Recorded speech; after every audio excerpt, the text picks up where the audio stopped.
অরবিন্দ মিশ্রবাবু, fast track second court. আজকে 13 জন অভিযুক্তদের সাজা ঘোষণা করেছে। তার মধ্যে কাকুলি গুপ্তকে 3 বছরের সাজা দিয়েছিলেন আর বাকিদেরকে 10 বছরের সাজা দিয়েছে, বাকি যে 12 জন ছিল। যেহেতু আমি কাকুলি গুপ্তর আইনজীবী, সেই হিসেবে আমাদের আইনের প্রভিশন অনুযায়ী 3 বছর সাজা দিলে সেই কোর্টের কাছে আমরা জামিনের আবেদন করতে পারি। সেই সূত্র ধরেই আমি আইনের অ্যাজ পার ল আমি বেল পিটিশন করি এবং মাননীয় বিচারক আমার পেয়ারা গ্র্যান্ট করেন এবং কাকুলি গুপ্তকে 20,000 টাকার বন্ডে জামিন দিয়েছেন।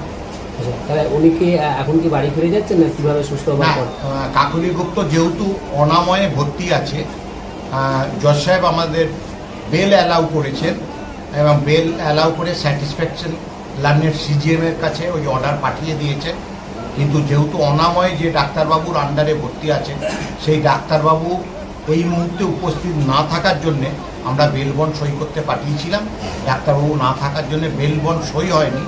আমরা আগামীকাল বেল বন্ড দাখিল করব। এরপরের কি প্রতিক্রিয়া, এরপরের কি আগামীকাল বেল বন্ড দাখিল করব। কোর্টের অ্যাজ পার ল বা প্রসিডিওর অনুযায়ী ওনার রিলিজ অর্ডার জেল সুপারের মাধ্যমে অনাময় হসপিটালে করে দেয়। রিলিজ হচ্ছেন সেটা সই সাবুত এখান থেকে করতে পেরে গেছেন? হ্যাঁ, করতে না, রিলিজটা এখনো আজকে বেল বন্ডটা জমা করা যায়নি। ডাক্তারবাবু না থাকে, যেহেতু উনি জেলখানায় তো নেই, জেলখানা থেকে পাঠানো হয়েছে বর্ধমান মেডিকেল কলেজ, ওখান থেকে ট্রান্সফারে অনাময়ে গেছে, অনাময় সুপার স্পেশালিটি হসপিটালে। যেহেতু ওনার বিভিন্ন রোগ আছে, ক্যান্সার পেশেন্ট, হার্টের প্রবলেম, হ্যাঁ, তা সেই কারণে অনাময় হসপিটালে আইসিইউতে ভর্তি আছে।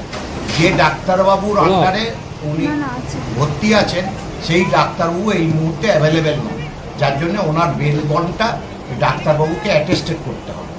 সেই সেটা কি বলা যাবে না? ছাড়া পেয়েছেন বলা যাবে না, বেল হয়েছে বলা যাবে, বেল দিয়েছেন বলা যাবে, ছাড়াটা উনি অবশ্যই কাল